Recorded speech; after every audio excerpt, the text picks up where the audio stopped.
It is so easy to forget. And in fact, we are actively discouraged to forget and to move on and to look the other way and not consider the fact that for a moment in history, in 2021 to 22, roughly, I lost track of time over those years, we actually came as close as possible to mandating an untried drug to the population that was rushed through, do you remember, at the speed of science. That was according to Pfizer executive Janine Small. She was making a statement to the EU Parliament in October 22. Well, it's now 2024 and the effects of the speed of science are only just really becoming apparent. In the UK's own vaccine compensation scheme, there have been 14,000 people who have applied for a payment. You won't hear that on the news. It isn't on any of the headlines. It isn't in any of the papers. It was only the Daily Telegraph who did a Freedom of Information request to find out how many people had applied. And sure enough, 14,000 of them. So the conditions that they're reporting: heart attacks, blood clots, inflammation of the spinal cord, excessive swelling of the vaccinated limb, facial paralysis. Around 97% of them are applied to the AstraZeneca jab, but there was also some for Pfizer and Moderna. Now, since the Vaccine Damage Payment Scheme was founded in 1979, it had had around 16,000 applications since 1979, and 14,000 of them are related to the COVID injections. Scandalously, thousands of people have been turned down for these payments because they are not, quote, disabled enough. And the most money that you can get, which is taxpayers' money, because remember, the drug companies were granted absolute immunity from any sort of compensation. The most money you can get is £120,000, which might sound like a lot. But if you were a well-paid executive in your late 30s and you took this drug and you were injured, then £120,000 is nothing compared to what you would have earned over a lifetime in your existing job. 5,500 claims have been rejected. And of course, there will be many, many more, the numbers of which we can't possibly know, of people who have suffered disabilities and injuries and autoimmune conditions and strange aches, pains and swellings and inflammations that could be related to the vaccines, as they are. But we will never know, and they may never know. Administrative staff processing these claims had to be increased from 4 to 80 people last year because they were coming in so quickly. And more than 700 people have been waiting over a year for a decision. But nobody's talking about these people. Nobody is interviewing them. Nobody in the newspapers is profiling these people. And remember, we were all told that we had to take this drug to protect other people. So many young people, particularly, didn't need any of these mRNA injections. Arguably, nobody did. And if you remember, in Parliament, there was a vote on whether there should be vaccine mandates in the care homes. That was in July 2021. Now, what did we already know by July 2021? Well, we knew in October 2020 that the vaccine trials rushed through at the speed of science had never tested the drug for transmission. They'd never tested to see whether if you took that drug and you put yourself at potential harm, that you were going to stop passing it on. They never trialed that, and nobody ever talked about that. In July 2021, we knew that the vaccination offered very little reduction in passing on COVID because of the figures that we then had. So it was not relevant to the workers of care homes as to whether they should be forced to take this drug to keep their job. We also knew at that time that coronavirus vaccines throughout history had a risk of creating antibody-dependent enhancement. So in other words, if you got the virus a second time round, you might be more susceptible to more illness than if you hadn't had the drug in the first place. And by June 2021, there were already 300,000 registered adverse reactions to the UK's own yellow card reporting system. 300,000 adverse reactions. And it had always been known for decades that the yellow card reporting system is so little known about and so poorly administered that it only registers between 1 to 10% of all injuries. So that 300,000 could have been just 1% of actual adverse events. By June 2021, when the MPs were voting on this, we also already knew that 1,400 of those adverse reactions recorded in Yellow Card were deaths. We knew that they were deaths. And under any other circumstances, if a virus hadn't had such a phenomenal global marketing campaign as this had, that drug would have been pulled off the market at that point. But instead, the MPs were voting on whether it should be mandatory to keep your job in a care home. I was the victim of that on social media. I had loads of posts taken down. I was always getting what the equivalent then of community notes every time that I tried to tell people about the risks that they might be putting themselves under. It wasn't just even on social media. On ITV's This Morning, I got into quite a heated debate. I was right, but at the time, I was treated like this. Trials, Matthew, and why are you so? You just have to look at the numbers. Just in the sense of like the finest minds of science have, in an extraordinarily short amount of time, have come up with this vaccine. It's proven that it's working statistically. Why are you so cynical about it? We have no long-term data. We have no long-term data. But we don't have a chance to have long-term data because we have this virus. We do, because killing people around the whole world. No. We don't have that luxury, surely. Why are you so sceptical about the whole thing? 99.8% because of the facts.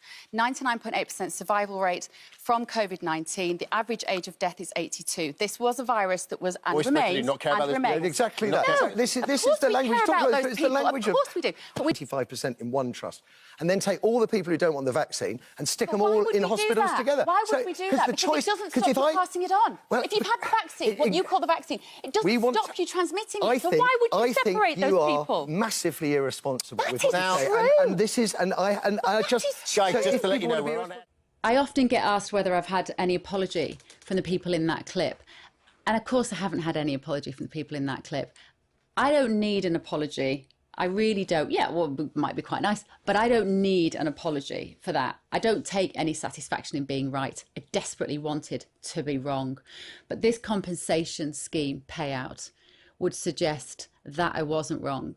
And the question that remains is how many people took this drug, not because it would protect them from an illness from which they were at a vanishingly small risk of being very ill, but they took it to fly, they took it to visit family, they took it to go on holiday, and they took it because the government told them it was the right thing to do. And therefore we have undermined so much trust every time the government tells us anything is the right thing to do. I was popping up on all sorts of daytime shows at the time as a rent-a-gob, talking about all sorts of issues, and then the pandemic happened. And I got such a kicking during that period of time. And I was repeatedly asked on those shows, have you taken the vaccine? Have you taken the vaccine?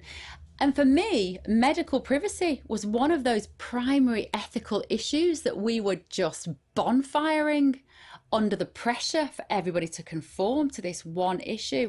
And I never confirmed whether I had or had not taken the COVID vaccine on any of those shows, because it wasn't about me and it wasn't about my personal medical information. As one of my friends said, it didn't take a genius to work it out, Bev, when they were watching. But that was important to me. Only quite recently, in 2024, when I did an interview with the Times newspaper, did I say that I hadn't taken the vaccine. And even now, a piece just recently about GB News, written in another newspaper, described me as Bev Turner, who refused to take the COVID vaccine. That was my defining characteristic. That's how this journalist sees me, as though my medical decision is remotely relevant to whether I can present a show on GB News. I still find that utterly baffling. The new GB News shop is now online, and it's better than ever. With a whole new range from caps to t-shirts, pint glasses to pens, blankets to bags, there's something for every GB News fan. Whether you're a dedicated viewer, a proud supporter, or looking for the perfect gift, we've got you covered. GB News, the People's Channel. Now with the products you love. Visit gbnews.com/shop today. So why does any of this matter? I repeatedly hear, oh, move on, stop talking about COVID, doesn't matter, doesn't matter. Well, we've had Bill Gates again this week, and he's said it quite a few times in the last couple of years, warning us, be afraid.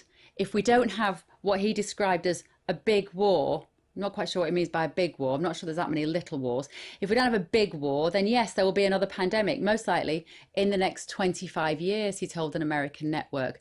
I can't help but think he'd like one a little bit sooner than 25 years. There's a lot invested in this issue for him. He's not alone, of course. The way this interview that Bill Gates did was reported in the Fox Business site is rather hilarious, because they say that Gates joined the League of Scientific Minds.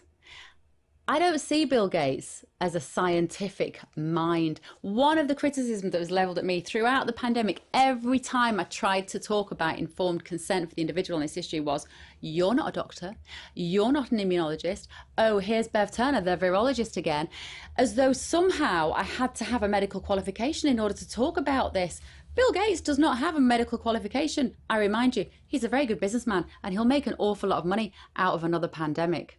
And partnerships with company like Pfizer have been key to the progress we've made. And for example, Gavi got started, actually announced here at Davos. One of the most important vaccines, the one that saved the most lives of all, is the pneumococcus vaccine. And Pfizer was the innovator there with their Prevnar product. And they've been providing that at low cost so that it can get out to all the children of the world. We shouldn't have to rely on the likes of Bill Gates, who wrote a book in 2022, I remind you, called How to Prevent the Next Pandemic.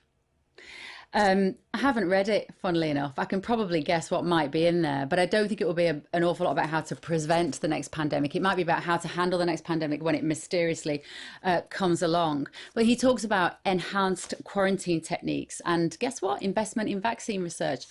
Funny that. But we shouldn't have to rely on Bill Gates to tell us. The COVID inquiry in the UK should be doing a much better job. It shouldn't be costing the billions of pounds that it's costing. It shouldn't be taking the many, many years that it's going to take, because the next pandemic, in inverted commas, may just come along if the powers that be, if the globalists, if the drug companies, if the medical healthcare regulatory authorities, if there are biddable MPs and stupid MPs who believe what they're told, decide that we're in the next pandemic, then we could all be right there. And then what would we do? What would then happen to the dissenting voices next time round? Are enough people awake to the element of control that is exacted as soon as that trigger is pulled on the next pandemic? That's what keeps me awake at night. Let me just give you an idea of the kind of people that were injured trying to do the right thing by taking the COVID injections. This is Leona Sanders. Her husband Seb is the British champion flat race jockey, and he's been fighting on behalf of Leona. She was left hospital bound after 3 COVID injections, but their claim was rejected. Leona Sanders, she was only 52, so she was at very, very small risk of getting significantly ill from COVID-19, but she had a rare autoimmune disorder which causes inflammation of the blood vessels, and she was told that the jab would not interfere with her condition. What we know now, what we actually knew very early on from the Pfizer trial itself, was that autoimmune conditions could be worsened by the mRNA injections, and she was told it might not do anything to her because she had an impaired immune system. Well, that information, in my opinion, was wrong. First injection in February 2021, she had a booster in the April, and her husband said it was only a day or two after she collapsed in the bathroom, her left leg had given way. We weren't blaming the injection because nobody warned us, so we never put 2 and 2 together. And that's the point, isn't it? Nobody warned us. We were just lined up in leisure centres where people who had never administered injections before were just given the power to put this into people. And it's easy to think that this is all in the past now, right? It's all history. Nobody's really getting these injections anymore. Well, let me give you an anecdotal story of somebody that was meant to be at a meeting with me the other day, and they were off with COVID.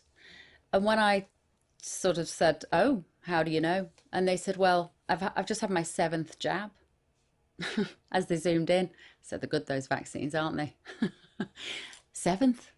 People are still lining up, and we still have no long-term data. as I was saying back in 2020, we're only now just getting the long-term data. So where do we go with this virus called COVID now? Because the papers are ramping it up again as we get towards winter. The winter warnings, the stronger COVID strain is taking charge. We're told, describing it as the bastard son of Omicron, just to give it that dramatic edge that this virus has always had. And it will be a risk to some people. It was always a risk to some people, but it was never a proportionate response, and it never demanded the number of people take a drug that we hadn't tested properly. And also, who's still testing for COVID? Who is still doing that with those flawed tests that were never reliable in the first place? That's the bit I find utterly baffling. Subscribe to see more of our latest videos on the topics that you care about.